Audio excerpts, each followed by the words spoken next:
Class 12 আমরা এখন পড়ব। ভারতবর্ষ হচ্ছে একটি মহাজৈব বৈচিত্র্যময় দেশ। তার মানে হচ্ছে ভারতবর্ষে যে বিশাল জৈব বৈচিত্র্যের সমাহার রয়েছে সেটা সম্পর্কে আমরা জানব, এবং সেটাও এই যে মহাজৈব বৈচিত্র্য রয়েছে তাও ধ্বংস হয়ে হয়ে এখনও যে অবস্থায় রয়েছে সেগুলো কিন্তু জানা দরকার। সেগুলো নিয়েই এখন আমাদের আলোচনা। আচ্ছা, দেখো ভারতবর্ষটা কোথায় আছে, কোন জায়গায় অবস্থিত, সেটাই তাহলে প্রথমে আমাদের মনে আসে, তাই তো? সেই জন্য আমাদের দরকার হচ্ছে ভারতবর্ষ হচ্ছে যে বিভিন্ন জায়গাতে ভারতবর্ষে বিভিন্ন রকমের জলবায়ু, তাই না? উত্তর দিকে হচ্ছে হিমালয়ে বরফ ঘেরা ঠান্ডা সব সময়, সেখানকার যে জৈব বৈচিত্র্য বা সেখানে যে গাছপালা বা প্রাণী দেখা যাবে। আবার দক্ষিণের দিকে গেলে আর্দ্র জলবায়ু, সেখানে আবার সেরকম প্রাণী দেখা যাবে না, তাই তো? নানা রকমভাবে মানে নানা রকম জায়গায় নানা জলবায়ুর জন্য কিন্তু ভারতবর্ষেই দেখা যাচ্ছে যে জৈব বৈচিত্র্যের একটা বিশাল সমাহার, যেটা কিন্তু অন্যান্য দেশে কিন্তু এই রকম দেখা যায় না। তাহলে ভাবো যে আমরা ভারতবর্ষের মানুষ, আমরা কতটা বেশি আমাদের এই জন্য আনন্দ হওয়া উচিত বা গর্ব হওয়া উচিত, কিন্তু আমরা অনেক সময়তেই সেগুলো নিয়ে জানিও না, জানতে চাইও না, বা জানলেও কী করি আমরা সেগুলোকে অবহেলা করি, তাই তো? আমরা বলতে আমি তুমি তো আমাদের কথা বলছি, সমগ্র মানব জাতি মানুষ আমরাই তো ধ্বংস করি, তাই না? আমাদের জন্যই কিন্তু এই অবস্থা দাঁড়িয়েছে এখন। আমাদের এই যে ভূপৃষ্ঠ, আমরা যেখানে রয়েছি ভূপৃষ্ঠে বলছে 2% এলাকায়, আর শতকরা 2 ভাগ এলাকায় পৃথিবীর শতকরা 5 ভাগ জৈব বৈচিত্র্য কিন্তু দেখা যায় হচ্ছে ভারতবর্ষে। তার মানে হচ্ছে এই ভারতবর্ষে কত রকমের যে উদ্ভিদ প্রাণী বিভিন্ন প্রজাতির দেখতে পাই আমরা।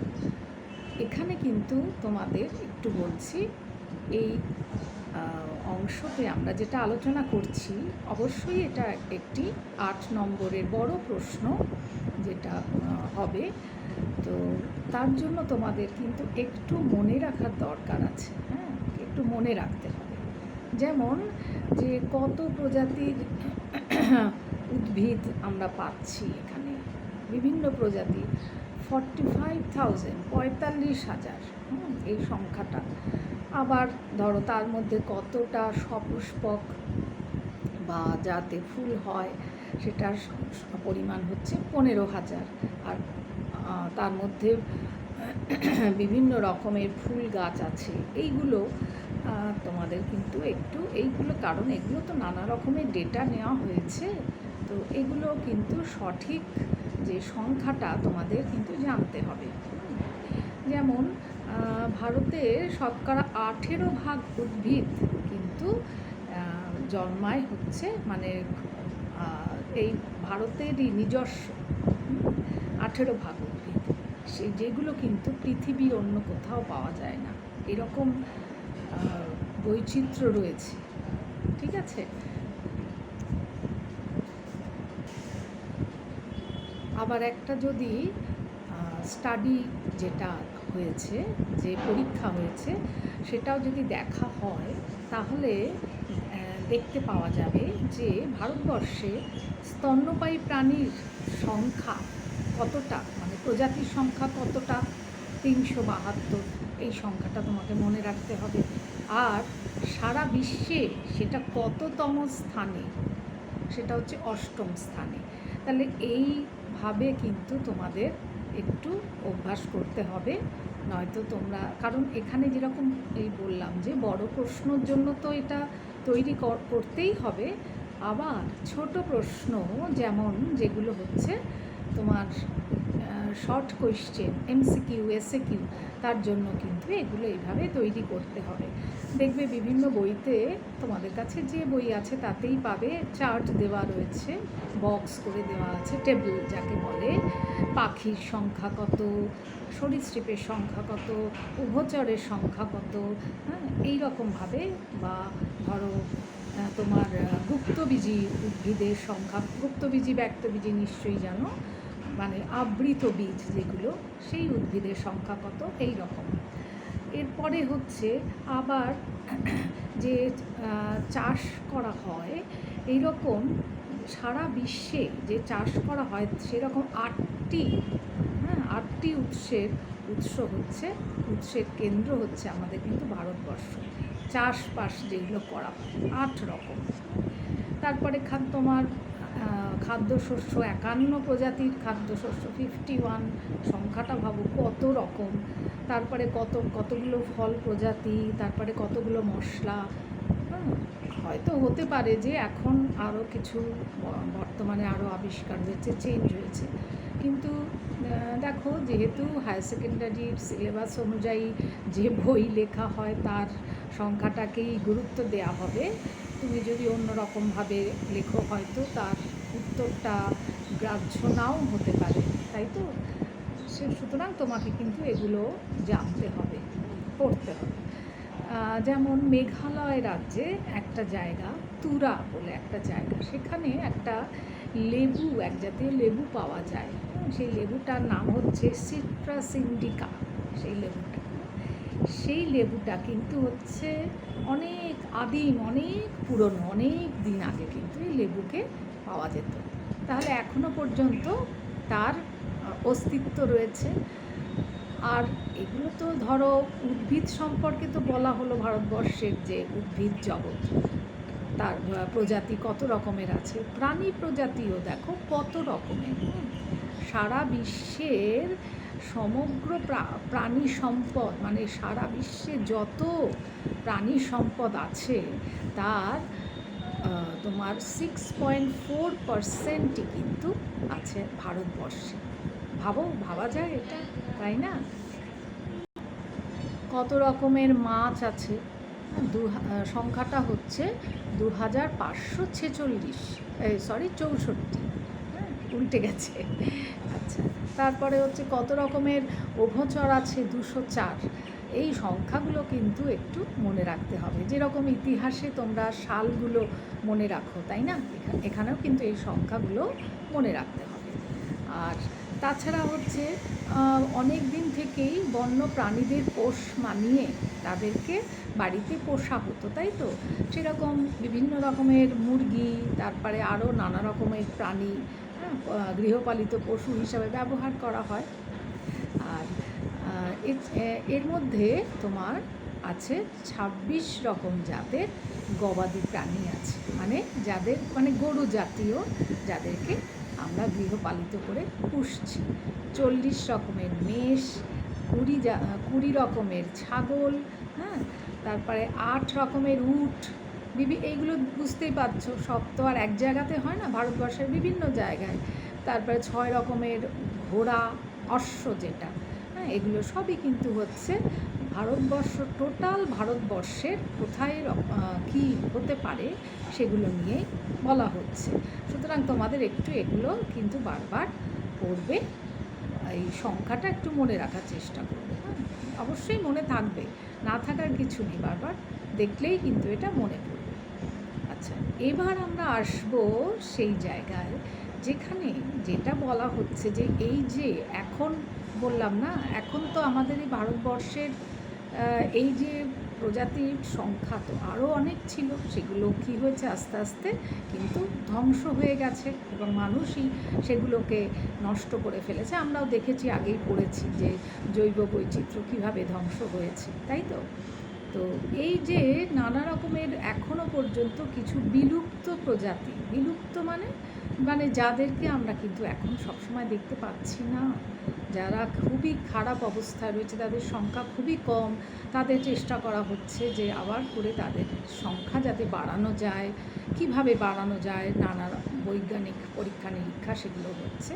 তো এইটা নিয়েই এখন আলোচনা, যে যেগুলো আমাদের আগে ছিল সেগুলো তাহলে আমাদের জৈব বৈচিত্র্যের মধ্যেই তো ছিল, সেগুলো নিয়েই আমরা, কিন্তু এটাও আমাদের এই মহা জৈব বৈচিত্র্যর মধ্যেই এই কথাটা উল্লেখ না করলে কিন্তু হবে না, যে আমাদের কি ছিল, যেগুলো আমরা হারিয়েছি বা হারাতে বসেছি, সেগুলো কিন্তু আমাদের এই জৈব বৈচিত্র্যের মধ্যেই আসবে, তাই না, আলোচনায় আসবে। এই বিলুপ্ত প্রজাতির গতি প্রকৃতি বলতে গেলে আমরা দেখছি যে আমাদের বিগত 20 কোটি বছরে প্রত্যেকটা শতাব্দীতে 100 থেকে 1000টা পর্যন্ত প্রজাতি কিন্তু বিলুপ্ত হয়ে গেছে। আর এই বিলুপ্তিটা এখন কিন্তু আরও বেড়ে গেছে।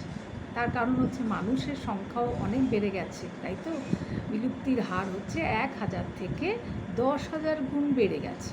ভাবো সংখ্যাটা, মানে কিভাবে আমরাই কিন্তু ধ্বংস করছি। 1600 খ্রিস্টপূর্বের আগে হচ্ছে, পরে 700টা প্রজাতির উদ্ভিদ, মেরুদণ্ডী অমেরুদণ্ডী, এগুলো কিন্তু সব বিলুপ্ত হয়ে গেছে। তারপরে তোমার কৃষি জমি নানা রকমভাবে জানো তোমরা, যে যেখানে চাষাবাদ হয় ভালো রকমের করা হতো, সেগুলো সেই সব জায়গায় বড় বড় বিল্ডিং বা কারখানা এগুলো তৈরি হয়েছে, এবং তার ফলে কিন্তু 50% অরণ্য কিন্তু ধ্বংস হয়ে গেছে, তাই তো। আর জলাশয় 70% জলাশয় কিন্তু দূষিত, মানে জল, যেখানে জলের যে উৎস সেই জায়গাগুলো কিন্তু দূষিত হয়ে গেছে, দূষিত হচ্ছে, এবং এখনও হচ্ছে। নানা রকমের নির্মাণ কাজ চলছে, না যেখানেই যাও না কেন, শহরাঞ্চলের বিভিন্ন জায়গায় বাড়ি, বড় বড় বাড়ি কমপ্লেক্স এগুলো কিন্তু তৈরি হচ্ছে। আর ভারতে কিন্তু এটাও দেখা যায় যে শতকরা 10% বন্য উদ্ভিদ প্রজাতি কিন্তু, এবং অসংখ্য বন্য প্রাণী কিন্তু বিলুপ্ত হয়েছে, বিলুপ্তির পথে বা বিলুপ্ত হয়েছে, মানে তাদের আর পাওয়াই যাচ্ছে না।